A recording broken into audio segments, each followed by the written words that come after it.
Hello everyone, welcome again to my channel. Thanks for the click. I hope you're fine. It's a great pleasure to talk to you again. This episode and the upcoming ones will be added to the series I have related to the preparations for the CRMEF exam. In other words, this episode and the upcoming ones are devoted for future teachers, for especially future English teachers, okay? So today's topic and subject that we are going to deal with here is the learning of language, okay? The learning of language. And this topic is very important because you will be future teachers of English, of a language. So it is good for you to know some extracts, some ideas about the learning of language in general and of English and mother tongue in particular. So this is very essential. So we are going to deal with this topic in terms of different binaries. So as you can see here, we have 1, 2 binary, the second, the third, and the fourth, and the fifth. So we are going to deal with it in terms of binaries. The first binary we are dealing with here is this one, L1 versus L2. So what do we mean by L1 and what do we mean by L2? It's very important to know. So L1 is the first language, is called also the mother tongue, is the language that we acquire from our parents, from our family, when we are kids or children. And L2, we can also call it second language, or in other words, we can say the language that we learn at school, the language that we learn at school by teachers, that we are taught by teachers. So this is what we mean by L2, okay? All right. Then another binary that we have here is learning versus acquisition. And learning, so it comes from the verb to learn, and acquisition comes from the verb to acquire. To acquire, okay? To acquire. This is the verb. And just remember, when we talk about learning, learning is always related to the L2. We learn second language. But acquisition is mostly related to L1. L1. So we acquire mother tongue and we learn the second language. Here again, we can talk about something like, for example, in learning, we have some students, for example, learning the L2, students can use learning strategies,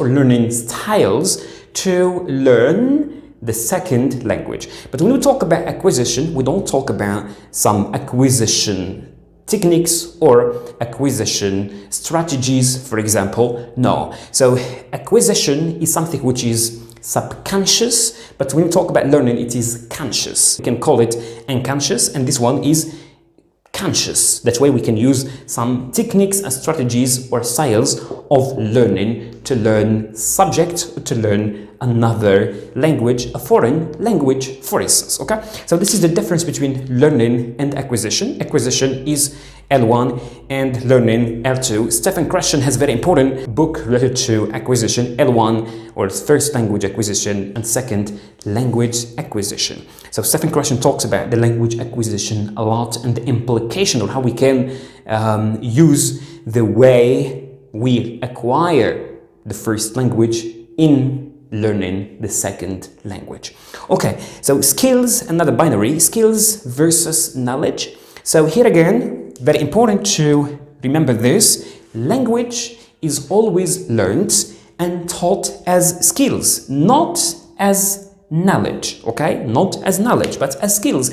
That's why we talk about writing skills, we talk about reading skills, we talk about speaking skills, and so on. So language is a set of skills. That's why we have to teach it and learn it as skills, and has nothing to do with knowledge. It's not knowledge, it's skills, okay? Or there are some who can also call it behaviors. Okay, then another binary, it's input and output.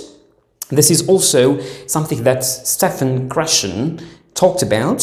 So input is something that we get, is something that we listen to, is what gets into our ears, either from our parents for L1 or from our teachers in L2, for example, or whatever we listen to. So the input, okay? Input.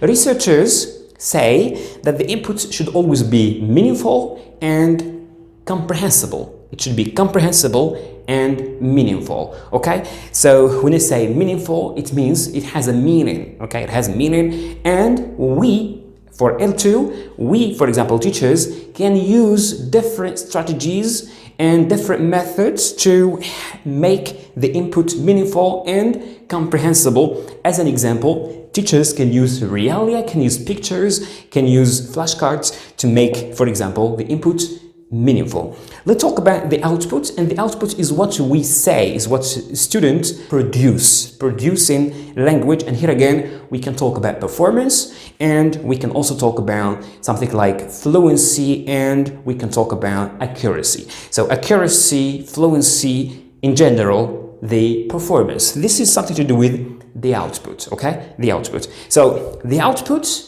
is the result of input. If we don't have input, we will not have any output, okay? So this is the fourth binary, input and output. It's very important for the language learning. Okay, let's go to the linguistic description of a language. And when we talk about the linguistic description of language, we can talk about, for example, grammar, sounds, or form, or we can talk about structure of language, form, sounds, grammar. So just keep in mind that for learning language, we can learn language with the linguistic description by teaching grammar, for example, or sound, form, structure, and so on. We can learn language like this, but we can also learn and teach language without linguistic description of a language. And here again, we can relay and go back to L1. So we learned our first language, our mother tongue, without the linguistic description of our mother tongue. So we can use this way to teach or to learn the L2. So remember, L2 can be learned without the description or the linguistic description of a language we are concerned with, okay? So this is it. And here again, what comes? The natural method. So the natural method is a method that says